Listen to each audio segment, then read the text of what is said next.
Oh, not quite. Try it. Hey. Ooh, hi. Hi there.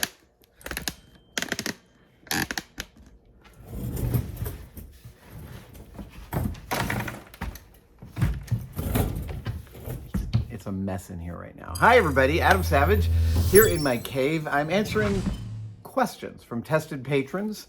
And David O asks this one today. What do you consider will be your legacy? I really appreciate this question. I consider the question itself to be a high compliment. Oh, wait, come on. Ah, much better. I consider the question to be a high compliment. So thank you, David O. Because it supposes that there is a legacy and that I might have some control over it, both of which are open questions. Who knows what shape the world will take?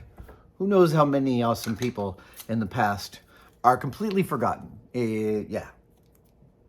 Countless. But I am of a certain age. I'm turning 55 this year. 55. Doesn't feel like it, I'll tell you. And, you know, my kids left the house. Don't get me wrong, they're back. For a little while, both kids are living in the house. But, like, I was an empty nester, and so it felt like time to think about the second half of my life. Not really the second half, but, you know, once the kids leave the house, you end up starting to think about what the shape of the next 20, 30 years are going to be. And I want 20, 30, 40 more years. I want 40, really. And so when you start to think about that, you start to think about what impact you want to have on the world.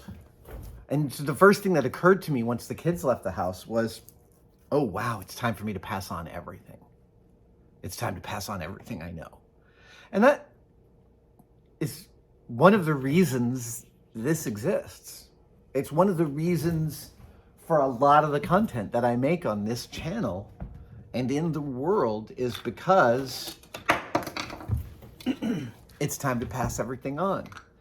And, you know, I stump a lot about no gatekeeping and, I'm just wondering. Oh, much better. I wonder a lot about I stump a lot about no gatekeeping, about lowering the threshold to entry to creativity to as close to zero as I can help make it. Because I think because it's not because of an opinion that I have, it's because of an experience I have. So much of the richness of my life comes from getting to express myself creatively. Actually, to say express myself creatively is a redundant phrase. When you are expressing yourself, that is creative. That I firmly believe that.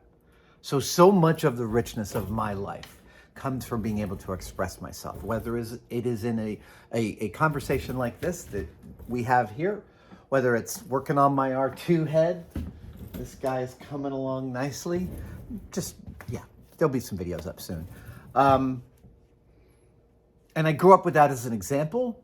My father was a painter. I grew up watching him express himself, for better or worse. But I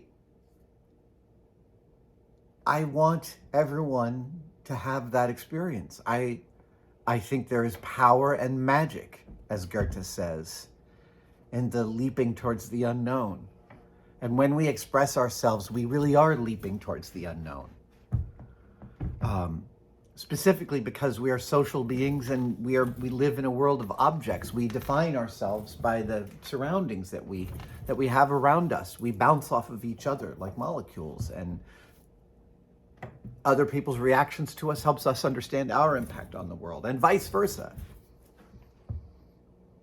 Have I gotten even close to starting to answer your question, David O? What will be my legacy? So I can't have any idea what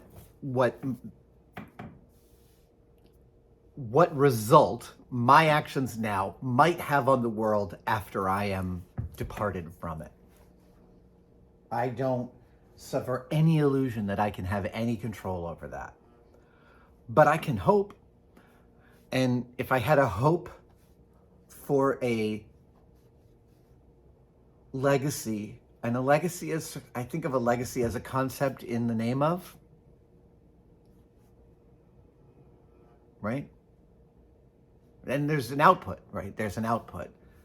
I would hope that my output and the concepts that I have fought for my whole life, which are creative equity for everybody, inclusivity, diversity. Yeah.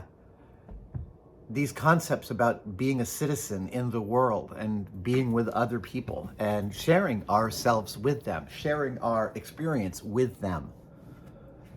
And by doing that, making their experience and our experience of the world richer. Because that's what it is to share yourself with other people. When you do that, the world is richer for both of you in that interaction, in that intersection. So I would hope all those words I use to describe the things that are important to me end up being part of the way people interpret the output that I have had in the world. Again, I have no control over that. I have, who knows? Who knows what shape the world will be? Good God. The uncertainty of that is intense.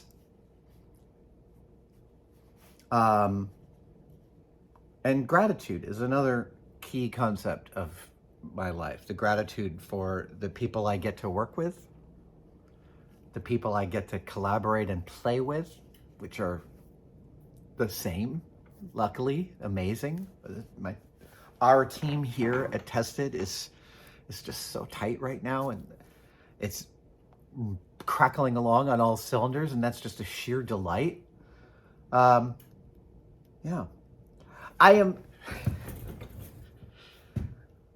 It's been a nice morning. I got some good news this morning, so I'm in a really good mood. And so this question kind of,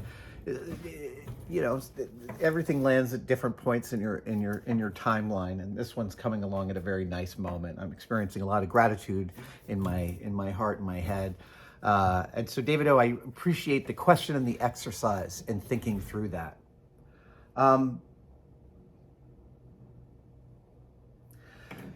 heard some advice the other day in a phone call where someone said,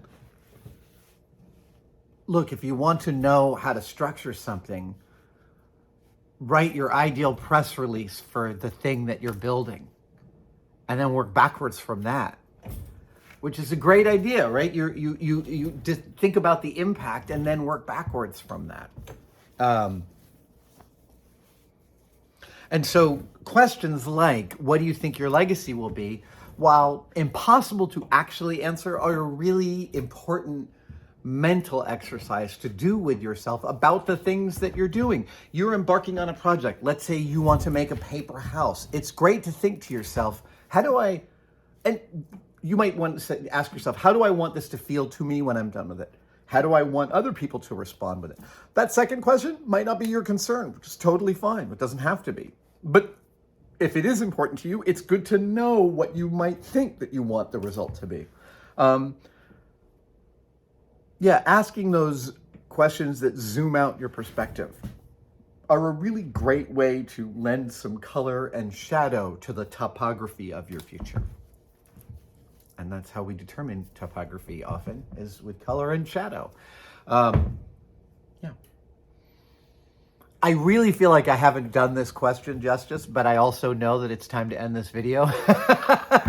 So thank you, David O, for that lovely question. I really appreciate it. And thank you guys for some Tested patrons for your awesome questions. Keep submitting them.